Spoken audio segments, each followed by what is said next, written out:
Shalom, saudara yang dikasih Tuhan. Mari sama-sama kita siapkan hati kita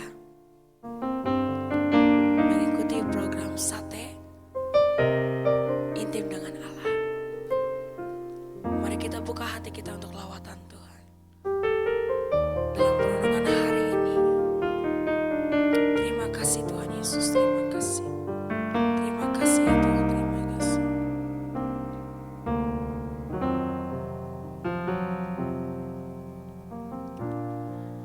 Kau yang selalu mengasihiku dengan kasih yang kekal, pengorbananmu membuatku merasa berharga di matamu. Kau yang selalu menyayangiku dengan kasih yang sungguh, kehadiranmu membuatku mengerti arti kehidupanku.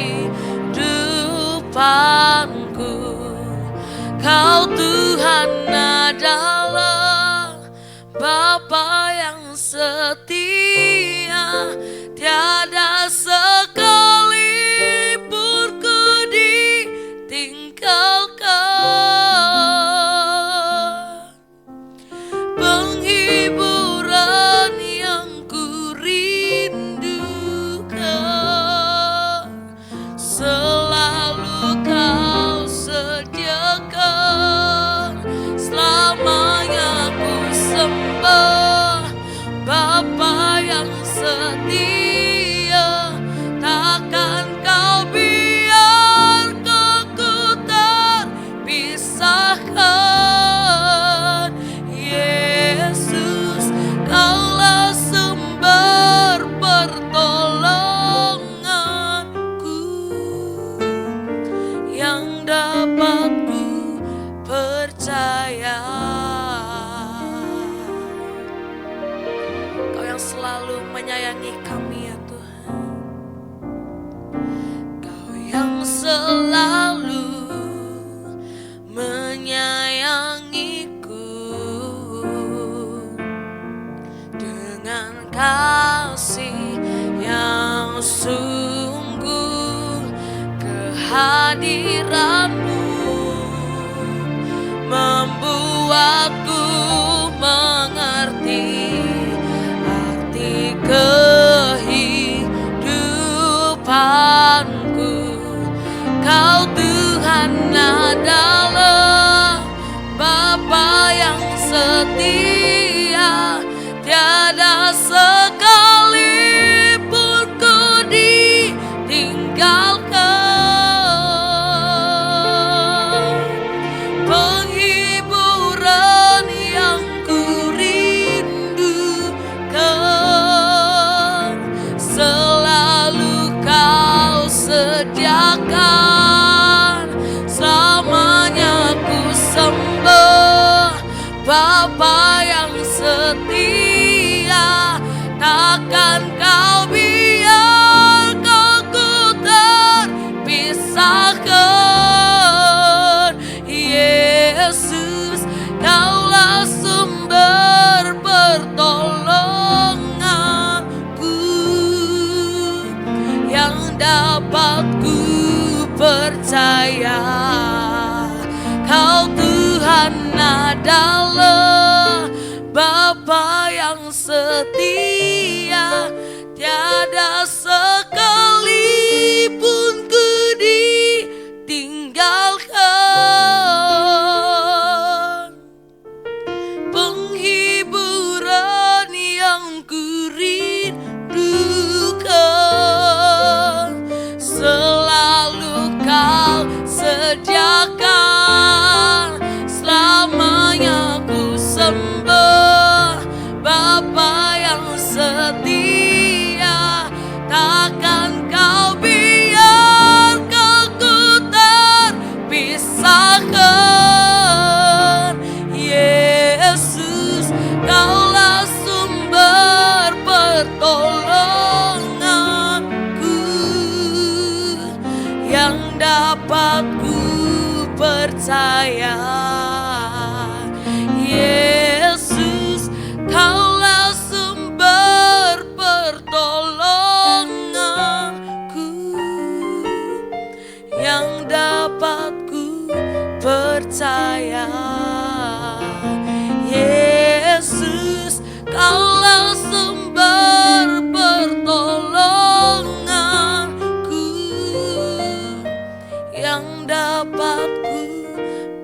sayang.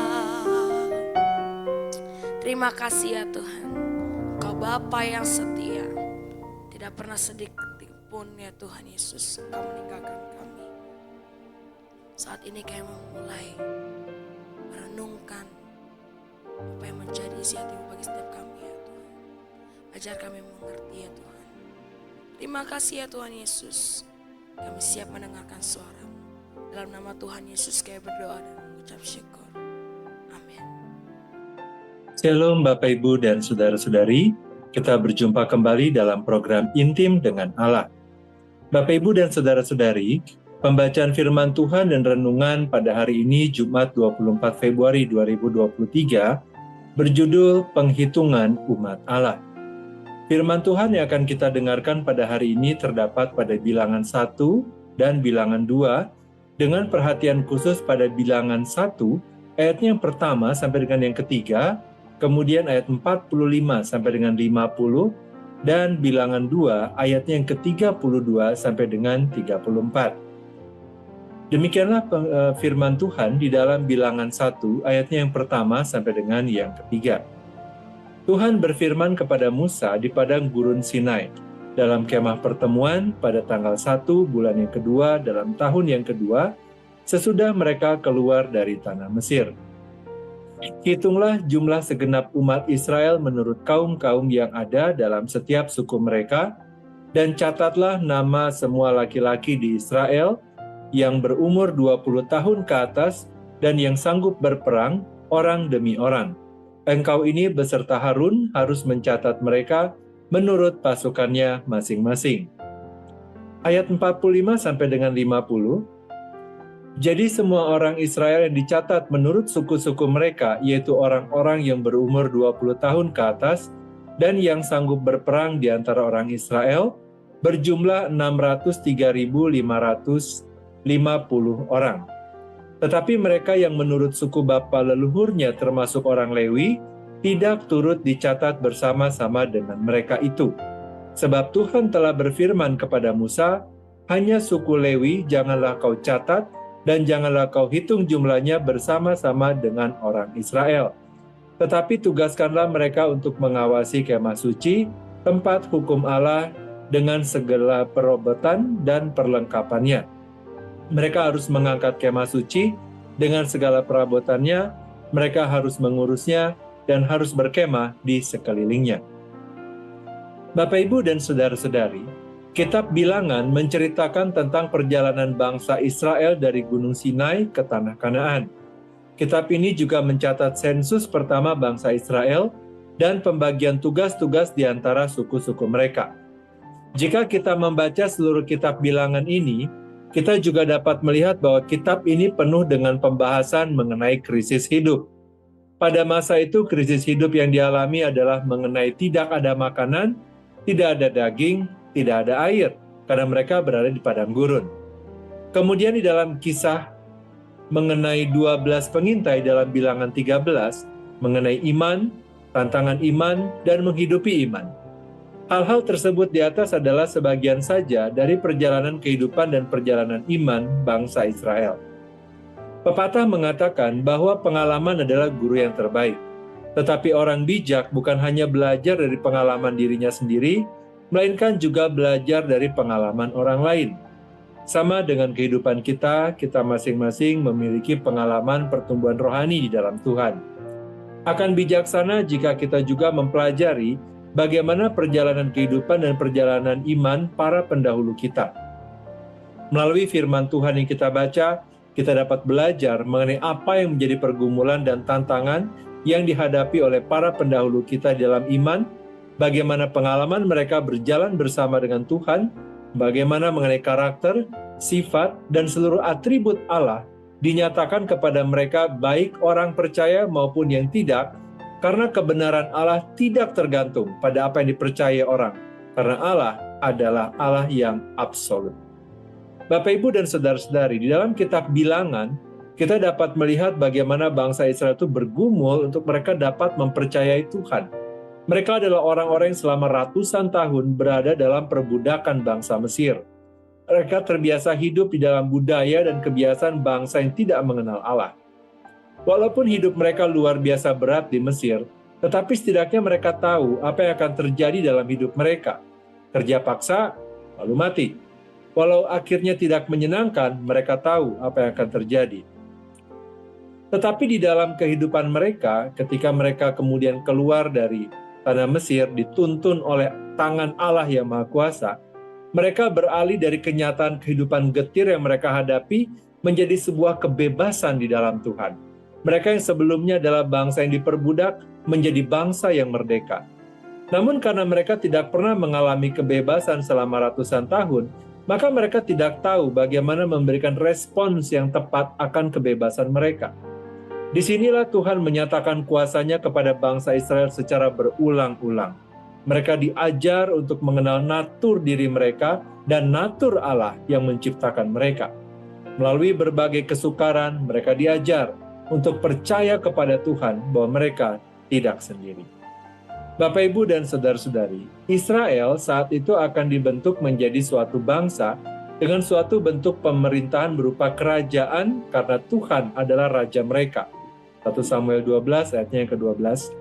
Dengan sistem pemerintahan teokrasi dan Musa menjadi raja di Yesurun di bawah Tuhan. Ulangan 33 ayat yang ke-5.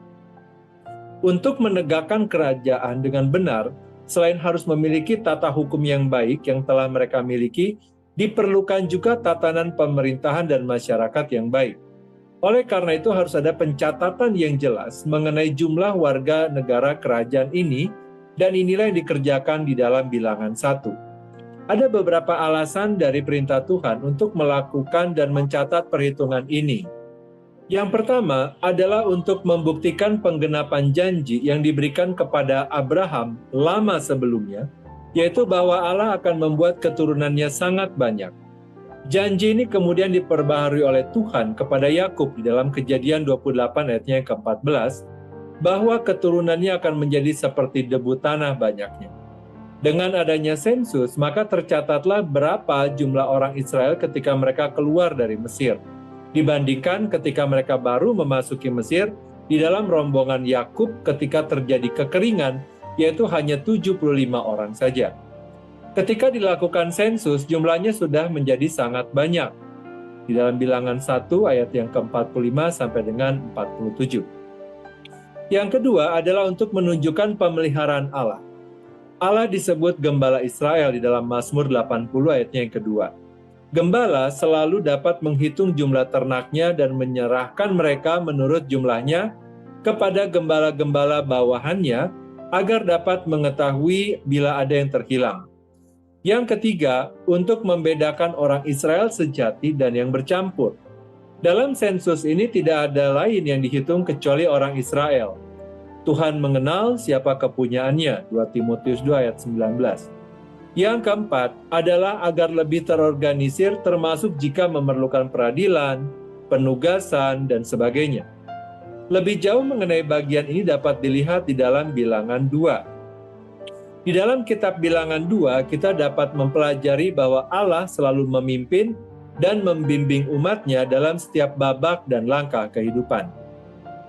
Bapak, Ibu, dan saudara-saudari, melalui firman Tuhan, kita dapat belajar mengenai Allah dan belajar mengenai diri. Kita dapat mengenal Allah pencipta kita dan bagaimana atribut-atribut Allah dinyatakan. Tidak hanya pada zaman Alkitab ditulis, melainkan juga hingga zaman kita sekarang sampai masa yang akan datang. Rujukan dari Alkitab mutlak diperlukan agar kita tidak terjebak dalam opini manusia dalam upaya memahami Allah. Kegagalan dalam memahami siapa Allah itu akan menyebabkan kita yang menyembah ilah-ilah yang salah dan akan berlawanan dengan kehendak Allah yang sejati. Keluaran 20 ayatnya 3-5. Mari kita mohonkan pimpinan Roh Kudus di dalam mempelajari firman Tuhan, sehingga kita dapat memahaminya dan memberikan respons yang tepat untuk setiap firman Tuhan. Mari kita berdoa. Bapa yang baik, kami bersyukur untuk pembacaan firman Tuhan dan renungan yang telah kami dengar pada hari ini, yang mengingatkan kami bahwa Tuhan selalu menggenapi janji yang sudah diberikan kepada setiap kami. Tuhan juga adalah Allah yang mengenal setiap kami dan memelihara hidup setiap kami. Seringkali kami tidak mampu untuk memahami apa yang Tuhan sedang kerjakan dalam kehidupan kami karena keterbatasan kami. Tetapi apapun yang Tuhan rancangkan bagi kehidupan setiap kami adalah rancangan damai sejahtera dan bukan rancangan kecelakaan. Oleh karena itu, biarlah hati kami boleh tetap bersyukur dan tetap memuliakan Tuhan, karena besarlah anugerah yang sudah kami terima dari Tuhan.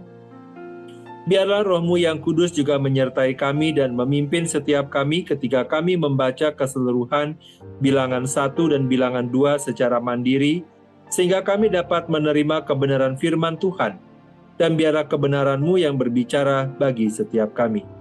Terima kasih Tuhan untuk anugerah yang telah diberikan kepada setiap kami dan keluarga kami. Terima kasih Tuhan untuk penyertaan Tuhan yang tidak akan pernah berakhir di dalam hidup kami. Kini kami berdoa dan memohonkan kepadamu ya Tuhan, kiranya damai sejahtera dari Allah Bapa, cinta kasih dari Tuhan Yesus Kristus, serta persekutuan dengan Allah Roh Kudus menyertai kami sampai kedatangan Tuhan yang kedua kali. Terima kasih Bapa, di dalam nama Tuhan Yesus kami berdoa. Amin. Demikianlah pembacaan firman Tuhan dan renungan pada hari ini. Sampai bertemu kembali di dalam kesempatan pembacaan firman Tuhan dan renungan berikutnya. Tuhan Yesus memberkati.